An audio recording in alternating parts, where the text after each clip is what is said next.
తెలంగాణ ముఖ్యమంత్రి రేవంత్ రెడ్డిపై ప్రజల్లో వ్యతిరేకత పెరుగుతుందని మాజీ ఎమ్మెల్యే గండ్రా వెంకటరమణారెడ్డి తీవ్రంగా విమర్శించారు. జయశంకర్ భూపాలపల్లి జిల్లా కేంద్రంలోని బీఆర్ఎస్ పార్టీ కార్యాలయంలో విలేకరుల సమావేశంలో వారు మాట్లాడుతూ ముఖ్యమంత్రి నిర్వహిస్తున్న సభలో ప్రజాధనం వృధా చేయడమే తప్ప ప్రజలకు ఉపయోగం లేదని ఆరోపించారు.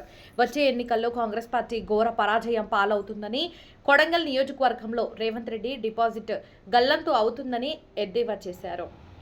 కాళేశ్వర ప్రాజెక్టుపై విచారణ పేరుతో ఆలస్యం చేసి ప్రాజెక్టు పునరుద్ధరణ చేయకుండా రైతులను ఇబ్బందులకు గురి చేస్తున్నాడని వారు ఆరోపించారు. ఈ కార్యక్రమంలో పార్టీ కార్యకర్తలు తదితరులు పాల్గొన్నారు. నిన్న భారత రాష్ట్ర సమితి అధ్యక్షులు, తెలంగాణ రాష్ట్ర సాధకుడు, తెలంగాణ రాష్ట్ర తొలి ముఖ్యమంత్రి చంద్రశేఖరరావు గారు జగిత్యాల్లో ప్రజా ఆశీర్వాద సభను నిన్న సీనియర్ నాయకుడు, కాంగ్రెస్ పార్టీలో సుదీర్ఘకాలం పనిచేసి ఆ పార్టీ యొక్క విధానాలు, ముఖ్యమంత్రి యొక్క కక్ష సాధింపు చర్యలకు నిరసనగా పార్టీకి రాజీనామా చేసి ఆయన పార్టీకి సంబంధించినటువంటి చాలామంది అభిమానుల మధ్య నిన్న కేసీఆర్ గారి సమక్షంలో పార్టీలో చేరడం జరిగింది. ఆయన రాకతో నిన్న జరిగిన సమావేశంతో పార్టీకి నూతన ఉత్తేజాన్ని ఇవ్వడం మా అందరికి కూడా ఎంతో ఆనందం కలుగుతూ ఉన్నది. నిన్న కేసీఆర్ గారు వచ్చి జగిత్యాల్లో మీటింగ్ పెడతామని చెప్పి దాదాపు ఒక 10 రోజుల ముందే నిర్ణయం తీసుకోవడం జరిగింది. జగిత్యాల్లో పార్టీ సభ ఉండబోతూ ఉన్నది. దాని కంటిన్యూషన్ ఏంటంటే 27వ తారీఖు నాడు పార్టీ యొక్క ఆవిర్భావ దినోత్సవం కూడా ఉన్నది. దాన్ని పురస్కరించుకొని రెండు మీటింగ్లు, ఎందుకు ఒక మీటింగు జగిత్యాల్లో, అదేవిధంగా పార్టీ సీనియర్ నాయకులతో ఒక ప్లీనరీ నిర్వహించాలని చెప్పి ఇదివరకే నిర్ణయించుకోవడం జరిగింది.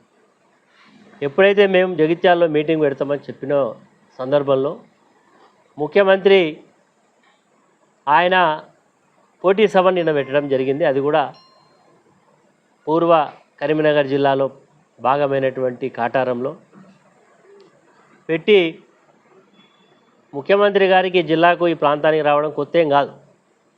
మొన్న ఫిబ్రవరి 8వ తారీఖు నాడు మున్సిపల్ ఎన్నికల సందర్భంగా ఈ భూపాలపల్లికి ఇక్కడికే వచ్చిండు. ఇక్కడ నుంచి కాటారం ఒక 25-30 కిలోమీటర్ల దూరం ఉంటుంది.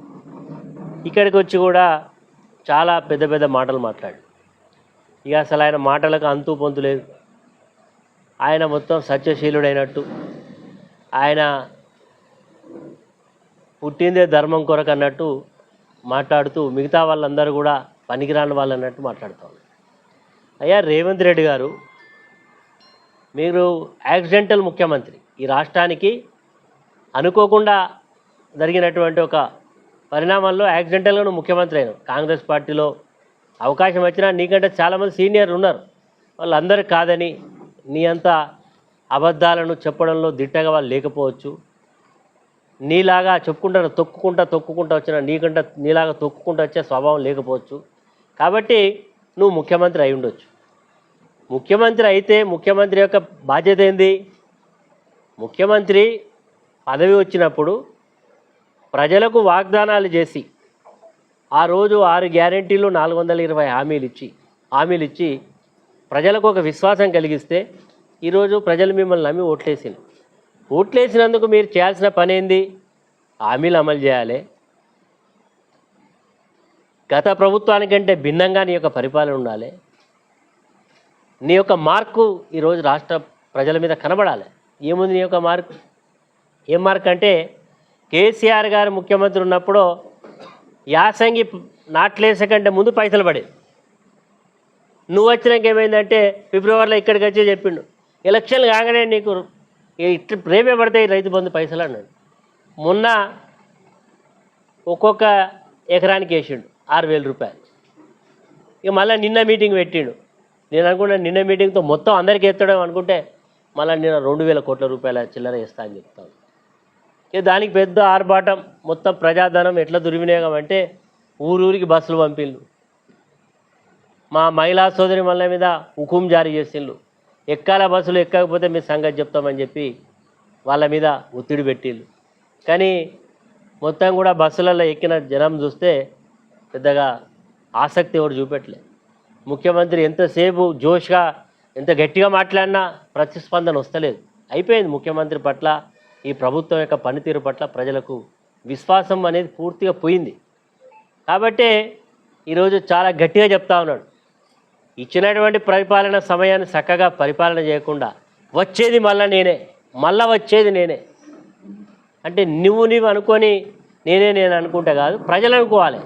ఈ ముఖ్యమంత్రి మళ్ళీ వస్తే బాగుంటుందా అని ప్రజల ఆలోచన. ప్రజలు ఇప్పటికే నిర్ణయం అయిపోయిండు, రేవంత్ రెడ్డి పోవాలి, కేసీఆర్ రావాలి. రేవంత్ రెడ్డి వద్దు, కేసీఆరే మాకు ముద్దు అనే నినాదం ఇప్పుడు ప్రజల్లో చర్చ జరుగుతూ ఉన్నది.